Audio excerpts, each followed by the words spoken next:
With Sports Night, I am Mark Seal. The Barbados Tridents can't qualify for the playoffs of the Heroes CPL, but they can affect the final positions of the top four. That ability to affect has started with the ongoing match at Warner Park against hosts St. Kitts and Nevis Patriots. Now, if the Tridents beat the Pats in their final regular season match, then they'll finish fourth. However, if the Tridents lose, then the Pats will temporarily go into first place on 11 points.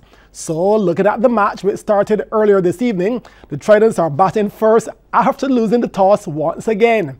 And after 16 overs, they are 115 for 4. Live coverage will resume on CBC TV 8 after the evening news.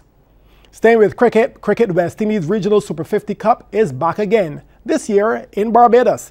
The tournament, which had a soft launch over the weekend in Bridgetown, was moved from January to October this year, with Trinidad and Tobago and Barbados sharing the games.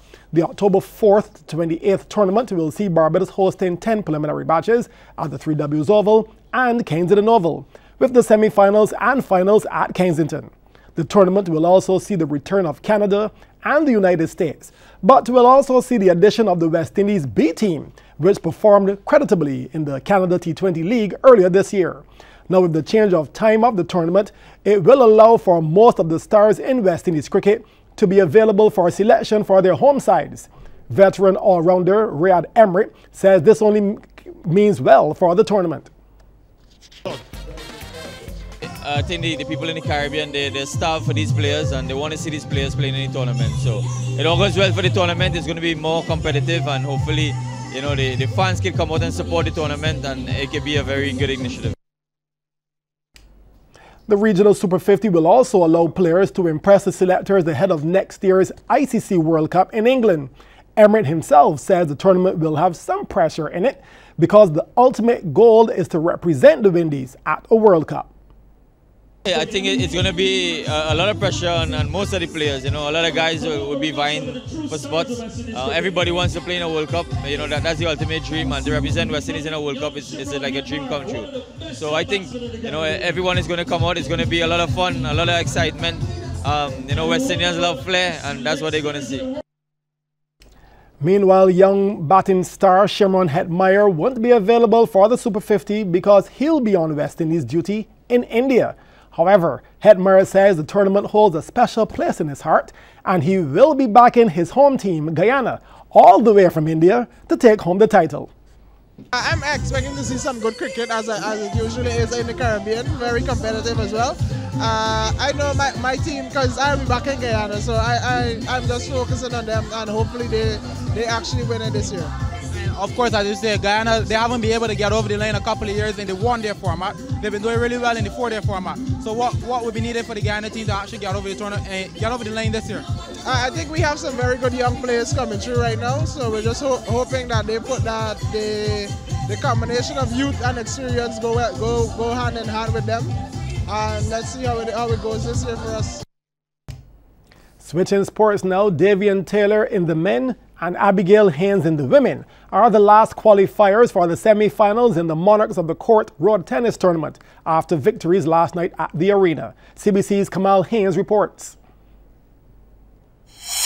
We start with match number 2, the Girls Open semi-finals. Kiza Blunt in the near court taking on Adriana Johnson Leacock.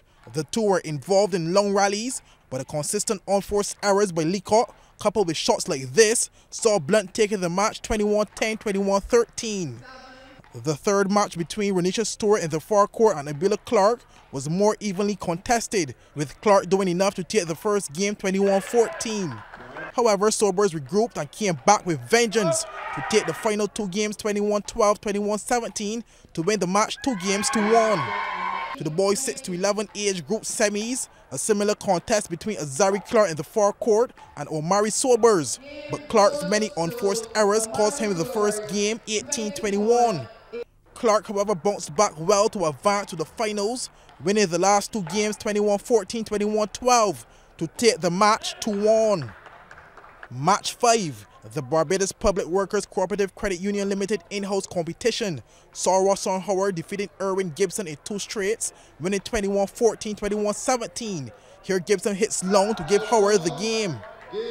Now to match 6, the mixed doubles. The pair of Asabi Downey and Sean Spencer in the near court had an easy matchup against Juliet Worrell and Ashton Blackett, taking the first game 21-13. Here Spencer executes a left-handed cross-court drive. Spencer and Downey came even stronger in the second game, handing Worrell and Blackett a 21-9 south to advance to the semis. Spencer once again with a deadly left hand. To the women, number 3 seed Abigail Haynes in the far court was made to work against Kiana Holder. Here Holder drives on the line for the point. Holder gave it her all in this first game, pushing Haynes on the back foot. Then she does well to set up the drive down the left to qualify for one of the players of the week, leaving Haynes in disbelief. But the experienced Haynes prevailed, forcing Holder to make the unforced errors. First into the net, then out long to win the game 24-22 and place one foot inside the semis. That position was soon secured after Haynes came out on top in game 2, showing strength defensively, then finishing off with a drive down the left to win the point. She would go on to take the game 21-17 to book her spot in the semi-finals 2-0. Now to the final match of the night. Men's number 6 seed Davian Taylor in the near court up against Emar Edwards. Taylor driving powerfully down the left, showing his intentions early. Taylor showed versatility, matching his power with delicate shots like this one to win the point. He took the first game 21-16, strongly suggesting he would be too good on the night for Edwards.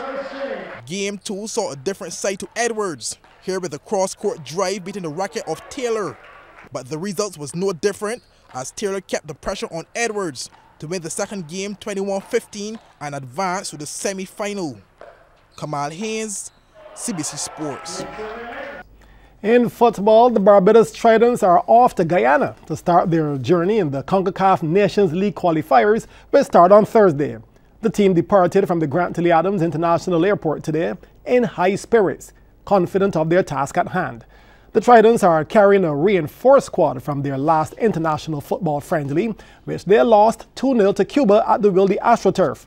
Included now are Captain Rashad Jules and Thierry Gale, who are back from Hungary, along with professional footballers Hallam Hope, Christian Pearce and Kiesel Broom, who reside in the UK and the US.